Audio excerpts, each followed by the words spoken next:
Hello everyone, Dan here from the Next Tissue Podcast. On today's video, I'll be doing a review for the new animated film, My Hero Academia, Your Next. This is a new film from 2024, rated R, rated PG-13 with a runtime of an hour and 50 minutes. As of the recording of this video, there are no Rotten Tomatoes score, but we do have a 3.4 letterbox rating in this film.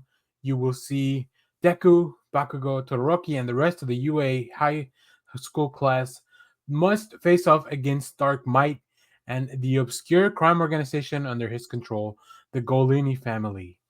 Uh, this is a really, really fun film, directed by Tensai Okamura.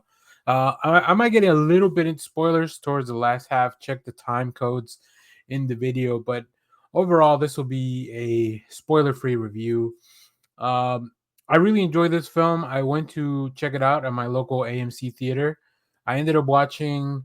Well, they only had the Japanese version. They didn't have like a dubbed English version, which I definitely will check out the movie once again because I usually watch the anime in English anyways. So this just for context, this takes place right before the current season that's going on, season 7, I believe. So before all that, before any big movements from Shigaraki and All for One. Um, and you can really tell that in the wake of the end of season 6, where everyone is on edge, things are like really on the fray. This movie just kind of fits right in there. I really love that My Hero manages to make their movies just really kind of fit into overall kind of the canon of the show, and like it's you can watch the films and really will it will probably enrich your experience, but if you don't watch them, you're not really missing out on the overarching story. Now, does this lower the stakes a little bit? Yeah, maybe so, because obviously I'm already deep into season 7, so like I know that all these heroes are kind of come through on the other side. But that's why these movies, they introduce really cool new characters. We have a couple of new characters like Anna and Julio, and then of course the rest of the villain Golini family. I think it's interesting that we kind of get a little bit more exposure to the world. Like the enemies here are from Europe, which is I don't think we've really explored in the show. So that's kind of fun. It's a visual feast. There are fights, everyone using their powers to the max. And I think overall, because there's so many characters that, you, of course, you have your main characters, your secondary and tertiary characters, but I think everyone gets a well deserved time to shine. You get to see all their powers in action, which is always something that I really, really like. Just revisiting everyone's quirks in the middle of battle and just finding fun ways. Um, yeah, I think this was overall a pretty fun film.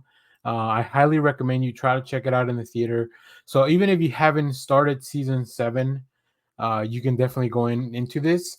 There is a little bit of spoilers for season 6, like with some characters and stuff that's kind of nebulous throughout the season. So if you haven't watched that, I recommend you maybe uh, try to catch up and then watch that. So, but yeah, I think the villains, the motivations are interesting.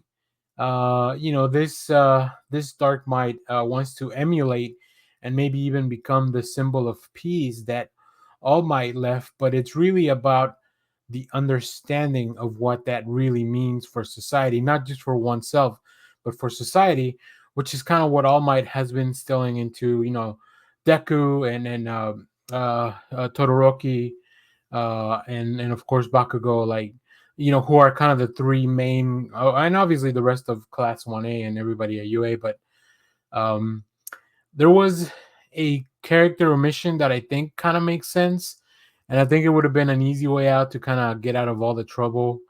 So I won't go too much into details, but I think it makes sense with the story. So I think I love that the writers managed to make sure that they want to keep all the loose ends tied up, right? Make sure that they play in the little sandbox for 2 hours and then get out of there.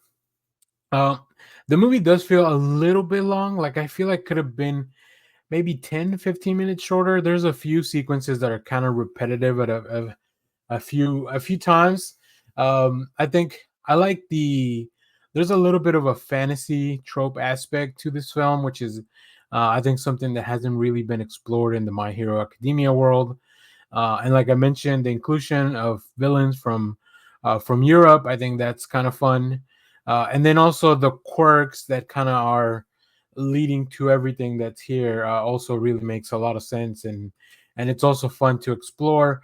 Um, I think Julio, who is if you've seen any of the advertisements, he's the character with the eye patch and the red hair. I think he's a great, fun character that I don't think is stealing any spotlight, but also just really kind of fits right in into the world. So it's really fun that the way they introduce him and kind of what his motivation is himself. So I like what I like about some of these films is that the lessons that they learn coincide with the overarching stuff that's going on in the larger world. So that's it always feels very natural. So yeah, highly recommend you check out My Hero Academia. You're next, especially if you're caught up with season 6. Very fun. Now I'm gonna get a little bit into spoilers. So if you haven't seen the movie, make sure to come back and check out. It's just very brief. Some things that I noticed that I feel like inspired the movie. I think there's a lot of love for Full Metal Alchemist in this film. I really love Full Metal Alchemist, and I think the fact that first of all, Julio's design, right? He's missing his right arm and his left leg, just like Edward was. The fact that the main villain quirk is very similar to alchemy. The fact that Anna's quirk is to enhance people's powers, kind of like the Philosopher's Stone, but obviously it doesn't really work with everyone. So, and even just the look and the fact that the villains are European, that's um, in the Full Metal Alchemist world, like it's the main country is kind of supposed to be like a European colonizing nation, right? That's obviously the world's a bit different and it's arranged very differently, but that's to me that's always been kind of the case. So that's really kind of it's a fun callback to all this. Um, Also, whoever wrote this or created this, obviously a fan of The Godfather and maybe even some other mafia stuff, mafia films, some other franchises. But there's definitely a scene that's it's pretty much like grabbed or a prestige of The Godfather, so that's a lot of fun. I think the explanation of the villain's powers make a lot of sense, and of course we end with just like this that gigantic battle sequence where everybody gets to show off their powers to the max. Specifically, our main three protagonists; those are really cool. So yeah, really enjoy this film. I am very happy um, that I was able to catch it in theaters because these take so long to come out on streaming or like on Crunchyroll or even to buy. Like I don't know why anime. I would hope that by now they could streamline some of that stuff where it doesn't take 6 months to a year. Like I think the Slam Dunk movie finally hit Netflix like a few months ago, even though that was out for so long. So yeah, anytime there's an anime film, I usually try to go catch it in the theater. Otherwise, I know that I'm gonna have to wait for a long time, and that's just very annoying. But yeah, make sure to go check this out. Highly recommend it. If you've seen this, let me know what you thought about it in depth or in the comments. As always, thank you for watching, everyone. Remember to share, like, subscribe, hit the bell so you know when we go live. That is most Saturdays, 10 a.m. Central Standard Time. And stay tuned because we have more comic reviews, trailer reactions, TV recaps, all that fun stuff here in the channel. And remember, you're next. Thanks for watching, everyone. Bye bye.